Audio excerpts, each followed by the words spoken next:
after your corporate stint, you decided to become an independent consultant. Right.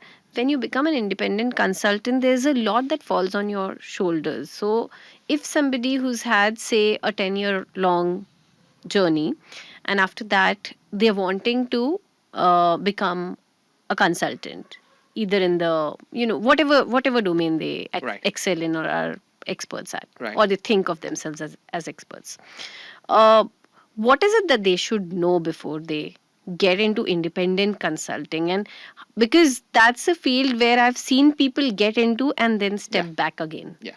So, but Definitely. you were able to not just survive but thrive. So, how did you manage to do that? Honestly, I would discourage anyone to become a consultant or an advisor as a part of their career, or they're doing something, or even as a part of them becoming free or independent and buying their freedom, right?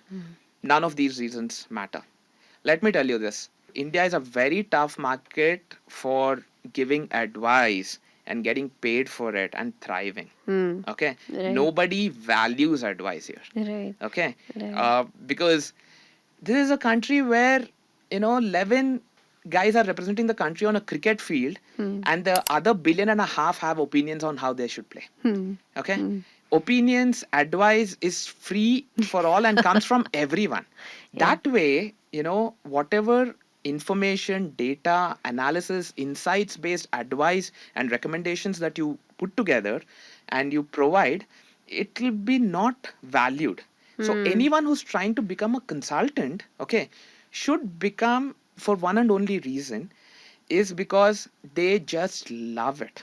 Hmm. Okay, they just love connecting the dots, which is the analytics part of, or analyst part of it, right? Drawing insights, okay, and dishing out advice, okay, whether they get paid for it or not.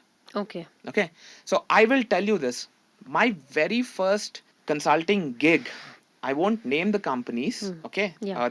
it is one of India's biggest homemade mobile devices brand, okay. Mm-hmm. I and uh, i was consulting its early investment of $45 million raise.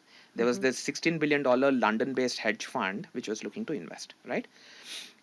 uh, the hedge fund identified two leading brands, and they came for me to do due diligence of which one they should invest in. So I did the due diligence. Hmm. I recommended the company basis my recommendation and analysis and recommendation. The company went ahead and invested $45 million, right? Okay. This was back in 2009, 8, Hmm. 9. Hmm. Okay, but what I got paid for was nothing, like Pennies. literally few Hmm. $100s, which Hmm. is nothing. Hmm. And that also I had contributed it to a former colleague in Motorola who suddenly passed away. So the Hmm. Motorola colleagues, former colleagues, were collating, pooling in some money for to support his family. So I Hmm. gave that away. But in terms of return, it was nothing, right? Hmm. But in terms of the confidence that I got, saying Yeah. that hey, I a cracked this deal. $16 billion global fund Hmm. is betting $45 million on you 29-year-olds Hmm. analysis and insights and advisory. That Hmm. means you got it in you. Okay, Hmm. and Hmm. even the first few reports, I mean, the amount of work that we have done, Hmm. is without getting paid as much, Hmm. is not funny. I remember in 2013 January, Hmm.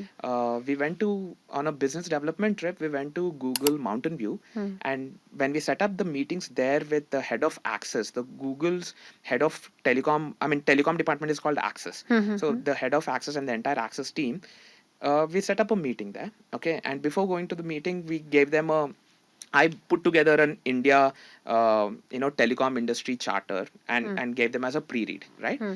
So the head of the Axis, the number two guy at Axis, was ex Bain, okay, and he's an Indian, okay, Arjunan Rajeshwaran, who's a good friend right now, Hmm. okay, and he looked at our report and he said, "Dude, the stuff that you guys put together, McKinsey would charge us a few hundreds of thousands of dollars that you Hmm. gave it away, right?" Hmm. I'm like, it doesn't matter, okay. Hmm.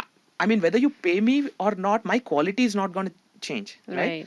Right. And so you got to be doing that day in and day out. I know McKinsey consultants, Deloitte consultants at the age of 28. These guys come from Ivy League schools. They're top of the top. They're 0.1%. They're IMA toppers, IMB toppers, ISB toppers, who take sabbaticals at the age of 28, 29, because consulting is that hard. You Yeah. cannot do consulting unless until you love it completely. And Right. you want to do it whether you get paid for it or not.